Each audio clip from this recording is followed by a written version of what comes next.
Oi, gente, tudo bom com vocês? Como é que vocês estão? Sejam todos muito, muito bem-vindos. Eu vou contar para vocês a história oculta de Maria Madalena, o que não quiseram nos contar. Tem muita coisa além do que eu vou falar hoje, mas já vai dar para a gente começar a entender. Eu quero pedir para vocês, antes de tudo, curtirem, compartilharem essa live, deixar um recadinho na descrição da live, que assim o YouTube entende que ela é importante para todos, né? Então, hoje eu vou começar contando os segredos, né, da história de Jesus e Madalena. Então, sejam todos muito bem-vindos.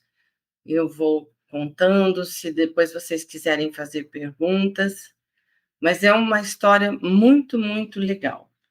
E assim, ela já começa com uma certa dúvida, assim, porque a gente fala de Jesus e Madalena, né?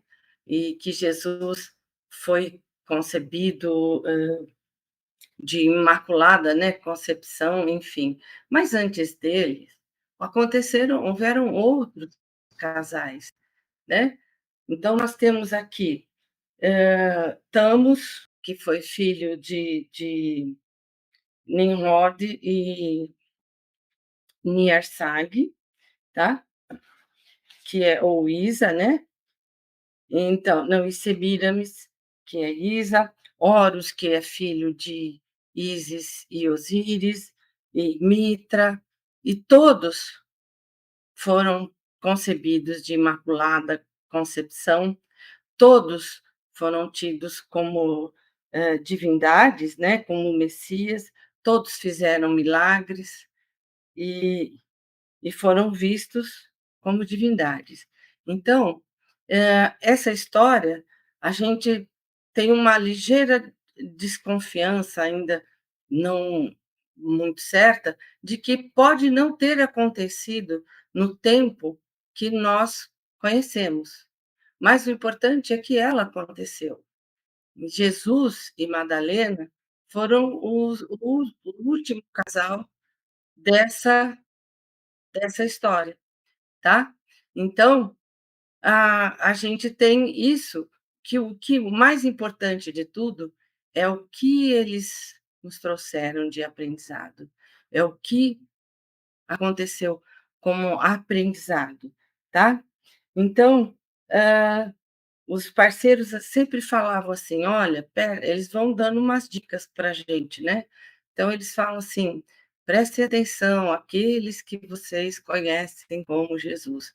Então isso deu uma série de pistas para que a gente pensasse sobre essas questões que nós colocamos. E na história, vários casais que conseguiram, e que produziram o Santo Graal, né, que conseguiram o equilíbrio do amor, enfim, eles fazem parte da história, como Salomão, rainha de Sabá, também estão nessa história de um casal que conseguiu o equilíbrio, né. Então, a história de Madalena, antes de Cristo, a gente não consegue captar muita coisa, mas nós sabemos que ela era uma mulher rica e longe de tudo, ela não era uma prostituta, como ela recebeu esse título da igreja, né? Que ora a igreja, ela ao mesmo tempo que crucificava e condenava, dizia, por outro lado, consagrava, né. Ela teve Sara, sim, ela teve uma filha que se chamava Sara.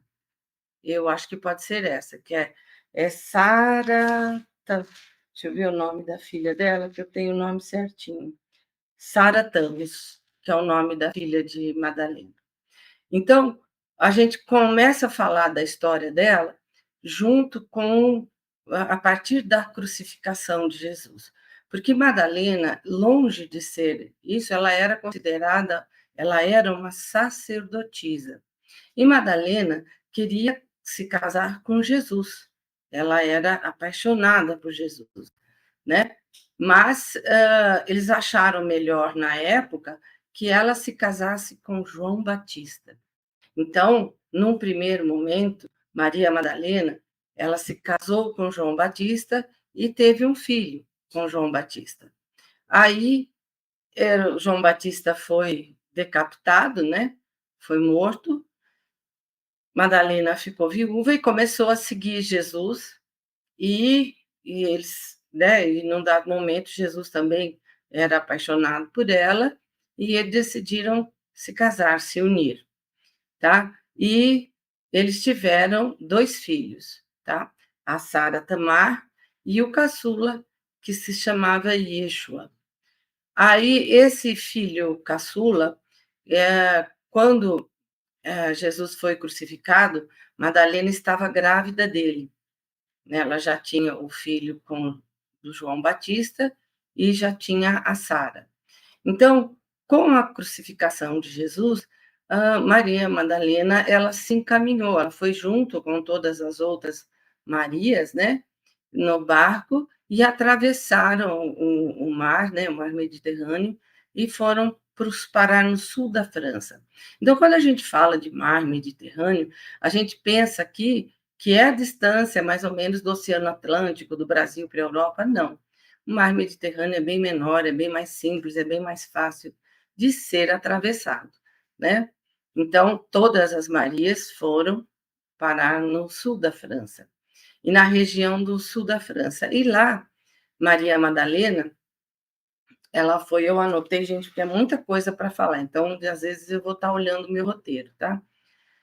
E Maria Madalena lá começou a colocar os ensinamentos de Jesus ali. Ela foi se estabelecendo e toda a região do sul da França, né, do sul, do sudeste da França, o sudoeste, é toda recheada de simbologias, das riquezas e das passagens de Madalena. E até hoje é uma região onde muitas pessoas vão atrás, muitos caçadores, né, vão atrás dos tesouros que ela pode ter deixado lá, certo? Então, a Maria Madalena, ela era a seguidora mais dedicada de Jesus. Por quê? Assim que da morte do João Batista, e ela começou a seguir Jesus, e ela era a seguidora mais dedicada dele. E ela aprendeu tudo que ele fazia, como ele fazia as curas, como ele falava com as pessoas, como ele seguia, né, se colocava, como ele tratava as mulheres, na questão da igualdade, da polaridade trabalhando junto, porque a gente vive hoje numa sociedade que está sendo colocado assim, que o homem é mais, a mulher fica mais embaixo, quando não, os dois são juntos, os dois que se equilibram um ao outro, né? Então, naquela época, a igreja quis esconder todo o conhecimento, toda essa história, para manipular mesmo. E todo o povo foi impedido de saber a verdade, de conhecer a história, de aprender as lições verdadeiras que Jesus veio para nos ensinar, né? E aí Jesus colocava muito assim, quem tem olhos que veja, quem tem ouvidos que ouça. Era Era muito comum ele falar isso, porque as pessoas precisavam prestar atenção nas coisas, né?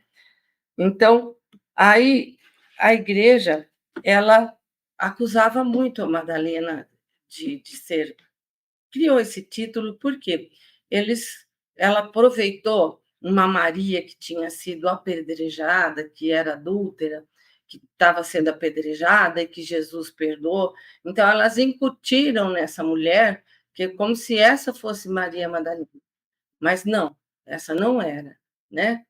Então, Quando a igreja começou, ela perseguiu muitos povos da França e tal. E ali, ao mesmo tempo que ela perseguiu, os descendentes de Maria Madalena imprimiram numa Bíblia que existe a Catedral de Chartres, na França, no sul da França, que ela é recheada de símbolos, né? E aí existe uma marca d'água. Você pode colocar o cálice para a gente poder ver ele, para explicar? Então, as sociedades secretas, que eram os descendentes de Madalena, que foram sobreviventes, tá? Amplia esse para mim aí, só para o pessoal conseguir ver. Vocês estão vendo esse cálice aí? Em cima, essas bolinhas são a uva. Nessa uva, esse cálice é cheio de simbolismos, tá? Essa uva, ela faz referência ao sangue da linhagem de Jesus e Madalena, tá? Ela faz essa referência. E esse abaixo das uvinhas, a gente pode perceber uma imagem que se parece com um útero. E esse útero, ele é a árvore da vida. Ele faz referência e alusão à árvore da vida, né? E dentro do cálice, a gente vê claramente esses dois M's, de Maria Madalena. E abaixo, como que o pé desse cálice, a gente vê a cauda de um peixe, que Jesus era o símbolo de Jesus, era o peixe, da era de peixe, né? Então, eles imprimiram nas Bíblias como marca d'água, umas Bíblias bem antigas que se encontram lá no sul da França e nas sociedades secretas, a marca d'água da Bíblia era isso aí que vinha em todas as páginas. Então, até as Bíblias eram cheias de simbologia nesse sentido, tá? Então, a gente pode ver aí como que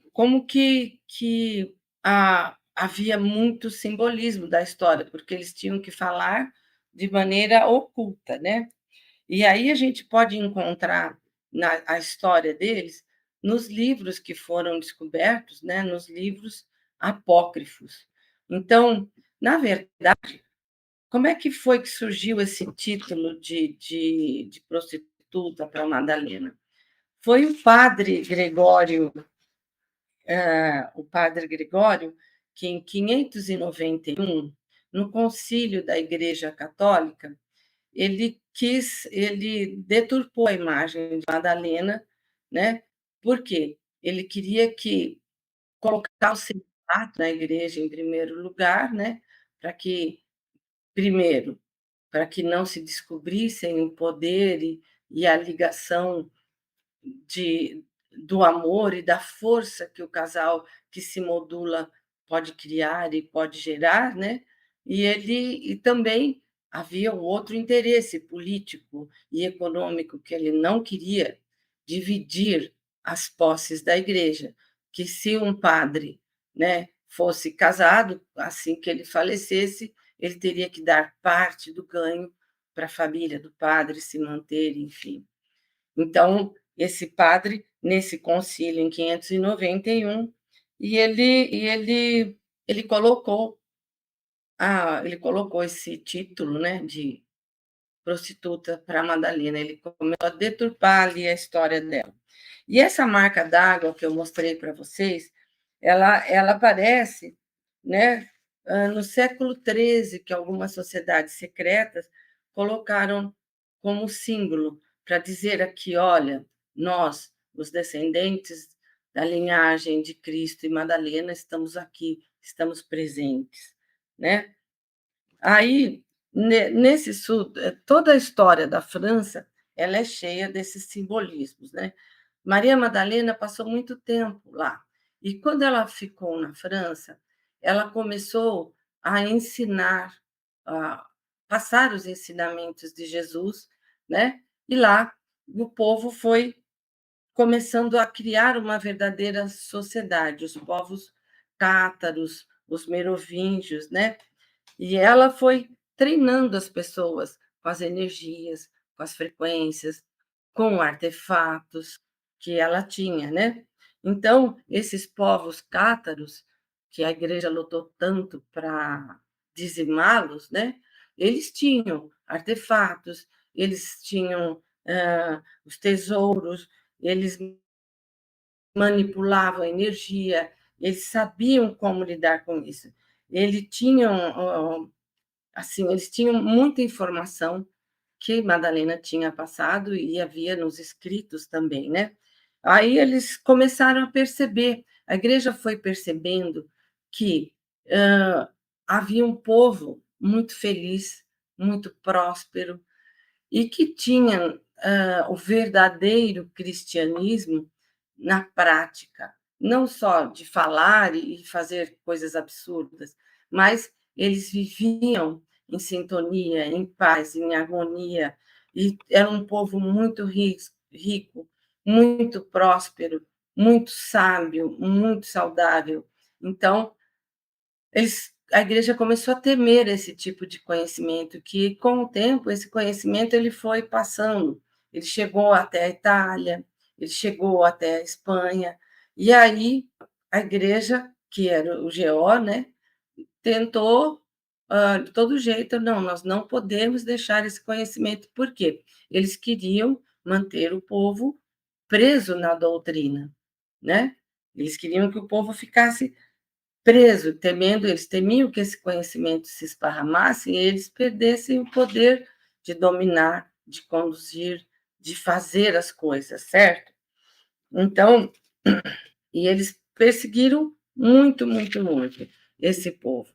Então, é, a Madalena, como ela queria casar com Jesus, e ela acabou se casando depois da morte de João Batista, há uma divisão nessa linhagem de Cristo, né? Uma linhagem que é do filho de João Batista, que João Batista era mais assim, na linha mais antiga, que a mulher servia o homem, a mulher era submissa ao homem, e a linhagem de Jesus, que trazia a mulher como sua igual, como sua parceira, enfim. Então, havia essas duas coisas. E um pintor muito famoso, que é o Leonardo da Vinci, ele era ah, a favor do João Batista, ele era contra Jesus. Tanto que nos quadros que ele pintava, se a gente for observar, muitos quadros do qual ele pintou Jesus, ele sempre cortava o corpo de Jesus pela metade, nunca pintava o corpo inteiro. Por quê? E ele queria ressaltar a importância que João Batista era melhor do que Jesus. E se a gente for ver nas obras de Leonardo da Vinci, sempre tem uma mão assim, sabe? Fazendo assim, que não tem nada a ver com Lula. Ele fala, essa mão assim, não tem nada a ver com ela. Ela queria sempre dizer, lembre-se de João Batista. Então, era esse o simbolismo. Se vocês olharem os quadros, vocês vão ver muitas mãos assim, que lembrem-se de João Batista, que na fuga, que eu vou colocar no tempo e na história isso certinho, um dos filhos quando eles estavam exterminando o povo cátaro, que eles demoraram muito tempo para exterminar esse povo, porque a igreja criou, como forma de dizimar esse conhecimento e esse povo, ela criou a Inquisição. E a igreja fez barbaridades, barbaridades, sabe? Matou mesmo, queimou, dizimou o povo, e mandavam soldados, mandavam pessoas. E eu vou dar uma paradinha aqui só para pedir para vocês curtirem, compartilharem, tá? E comentarem depois se estão gostando, se estão achando legal, se estou conseguindo me fazer entender.